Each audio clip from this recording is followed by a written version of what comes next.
Okay, so let us just analyze. Let us catch our breath first.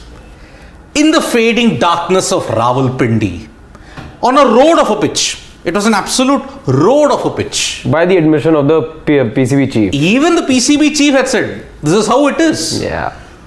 England bass-balled Pakistan. Yes. This is vintage bass-ball. And England have registered an epic 74-run win in the first test against Pakistan. By the way, only their third ever test match victory in Pakistan. The last one coming in 2000. And that too in darkness. In darkness. The darkness that was there in Karachi had enveloped Pakistan cricket at that point in time. Yeah. 22 years later, in similar darkness at Rawalpindi, England pull out a rabbit out of the hat. Yes. And because of that, they have won a sensational win against Pakistan in Rawalpindi. So what this does for Pakistan's World Test Championship hopes? Good news, India. Pakistan are now staring at the brink of not qualifying. Yes. Because we all thought this test match could be a draw. And the scenario now for India could change a bit because remember... It is changing, yes. Remember, before this test match, India had to win all its matches in the lead up to the World Test Championship finale for them to give themselves a chance of reaching there. Yes, yes. Because of this loss, now percentage points, remember. So yes, Pakistan have dropped points here. They have dropped points and their percentage points will take a big hit after this. So this was a crazy test match for a couple of reasons. And I will come up, first I will start with a summary of this day. Okay.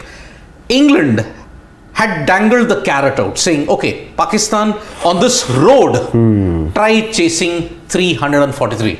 A very brave call, I would say. A brave call by England. Again, they trusted their batting, but this time around it was for the bowlers to deliver. I frankly thought, given on this road of a track, I thought they would have wanted another 40-50 runs again to establish their safety.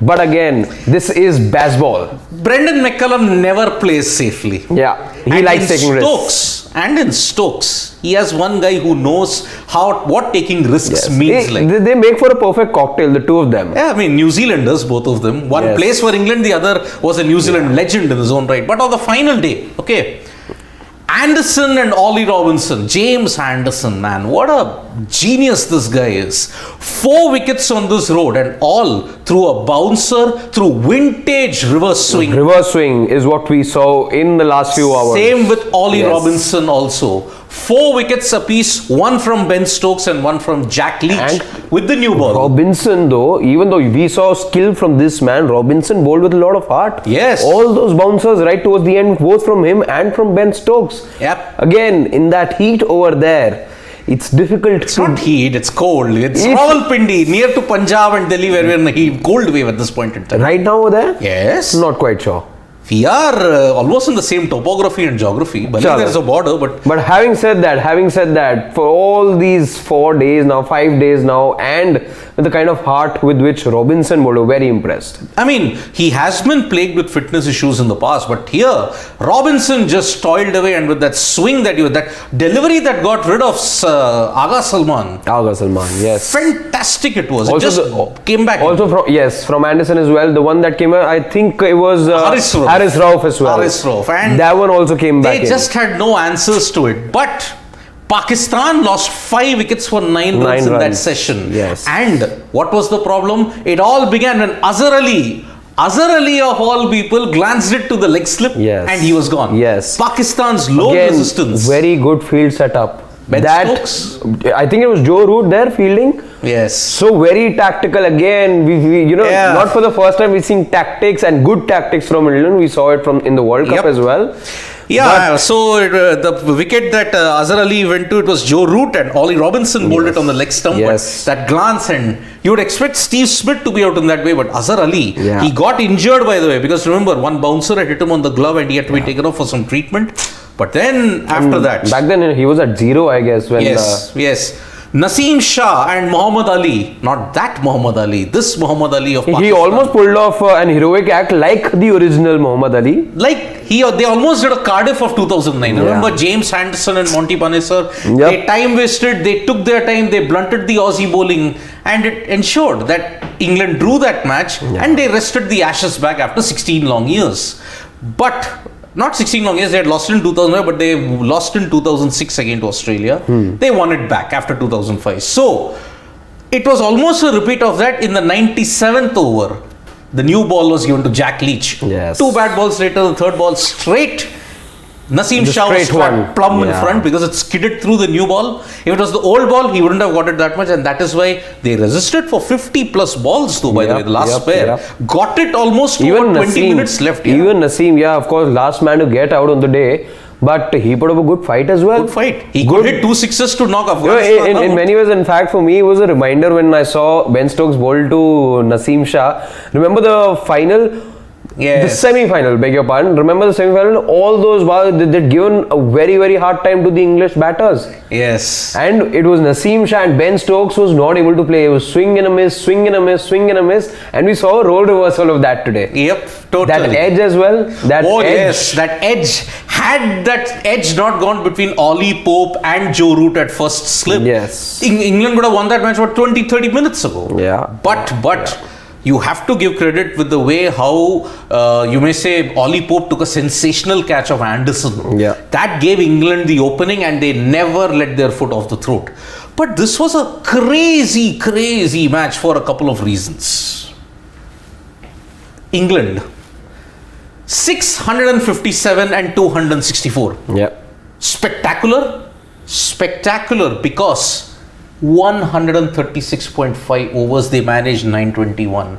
657 in 101 overs and 264 in 35.5. 35. Imagine in the second innings they were scoring close to 8 runs an over. 7.3. The overall scoring rate was. To just put it down to baseball, yes, of course, it is credit baseball, but that track also, it assisted the batters. 6.75 was the average scoring rate for England. Yeah. Forget the conditions. I mean, if you have to look at baseball, but didn't they put Bolt and Saudi out of the game in Trent Bridge and all those other places where there is seam movement? Yeah. Didn't they put Kagiso Rabada and Anrik Nortje out of the game plan when South Africa had come there? So baseball is calculated aggressive hitting. Yeah. And look at it, 6.75 throughout the test match. Is it a new template in test cricket? We'll have to wait and watch. We're all talking about following a certain template in white ball cricket, and it's England who've shown that template to the world. Yes. Are they here showing another template? Four batsmen hitting centuries. Zach Crawley, Ben Duckett, Ollie Pope, and Harry Brook. And to just add to that, out of those 4 centurions, 3 were operating at a strike rate of more than 100. The 4th operated, I think it was Brook, who operated at a strike rate of 97. Yes. I mean, can you believe it? Let me just highlight this. Okay. Zach Crawley, 122 of 111, 109. Ben Duckett, 107 of 110, 97. Ollie Pope, 108 of 104, 103.84. Harry Brook, 153 of 116, 131.8. So it was Duckett who was batting in 97. It was Duckett who batted the slowest of the lot. And Liam Livingstone will be wondering, what have I done wrong? 9 runs out of the whole series due to a knee injury. Yeah. What has he done wrong? So England could get this much of time on this road because they had batted so quickly. Yeah. 657 and 101. And that's the sign of a confident team. You give yourself a chance, you smell victory, you sense victory at all times, and they went for it. Yep. But Pakistan didn't back down. I mean, the likes of Abdullah Shafiq and Imam ul Haq stitched a double century opening stand. Yes. Both got centuries. Babar Azam stole the show at 136. Even till the point Pakistan were 4 down in the second innings, they were in the game. Yep. They were very much in the game. Yeah, but then Will Jacks got 6 wickets and 78 was the deficit that Pakistan had. But still, on this road, taking 20 wickets in from both the teams seemed to be close to impossible. Yeah. But England did 64 for 7, and that too at a scoring rate of over 7.3. It was staggering, and that is why he could dangle the carrot out 1 session on the 4th day and 4 sessions. Yeah. England told Pakistan, you have the guts, go for it. Yeah. And for a certain period in time, Rizwan and Imam ul Haq did try. Imam, for the first time in Rawalpindi, went under 50. Yeah. He had hit 3 centuries. He's got a good record there. 48. Yeah, even Babar today in the second innings didn't fire 9 runs. How many did he get? Yes. He didn't fire that much. In fact, But Rizwan and Shafiq, when they were batting, yes, of course, Pakistan looked on song. Yep. Captain got the big wicket. Stokes getting the wicket of Babar Azam for 4.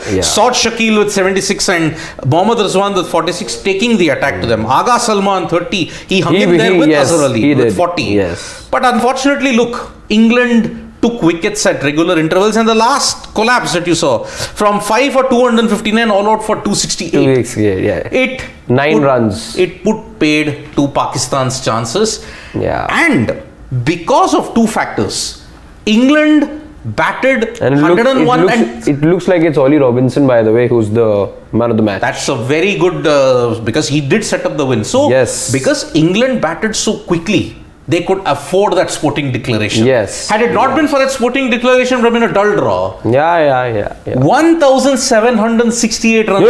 In fact, funny thing, I think we were discussing this the other day as well. First couple of days play, and we thought that this is just a batting paradise. You go there, just get a couple of centuries, perhaps better your records, and this looked like a pitch which will not produce a result. It's because of the bravery that we saw from England and the brand of cricket that we have a result on with just 20 minutes left on day 5. Yeah. So that sporting declaration was at the right time, and because England made a total of 921 in just 136 overs, meant they could take a lot of time in dismissing the Pakistani players. 1,768 runs, 38 wickets. Remember? Yeah. Oh boy, it's just a fantastic on a poor deck. I don't know what will be the rating that the ICC will give for this wicket. It did look poor, although the result was England. But I think there'll be some face saving for the curator and the management there, because we have had a result here. We saw wickets being picked up. So England win in Pakistan after 22 years, third win ever. And this tells you how meaningful that win is for 1961 England, Lahore. 2000 Karachi, 2022 Rawalpindi. And where do we go next? I think Karachi.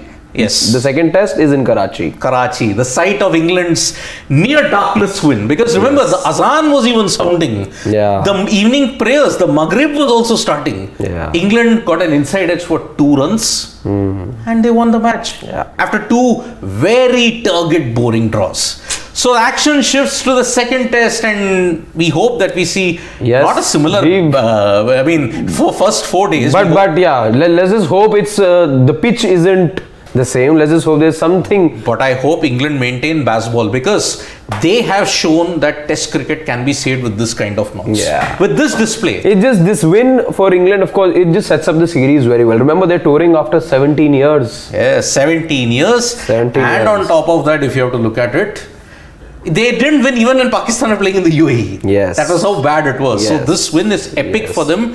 So that is about it for a brilliant Pakistan versus England test match in Rawalpindi. Suddenly shot to light after 1.5 sessions of the 5th day. First 4 days boring, next 1 day brilliant. So we'll be back in Sports Today for all the latest news and analysis for the Pakistan versus England game. Second test begins shortly. Do join us for that. Press the like, comment and share button. We are also there on Facebook, Twitter and Instagram. Don't forget, there's also FIFA World Cup action as well. And there's the dugout as well. And the dugout, very soon, where we'll be discussing. So do join us in about another 30 minutes or so. We're going to be back with you and talking cricket yet again. Thank you. Bye-bye. Vanakkam.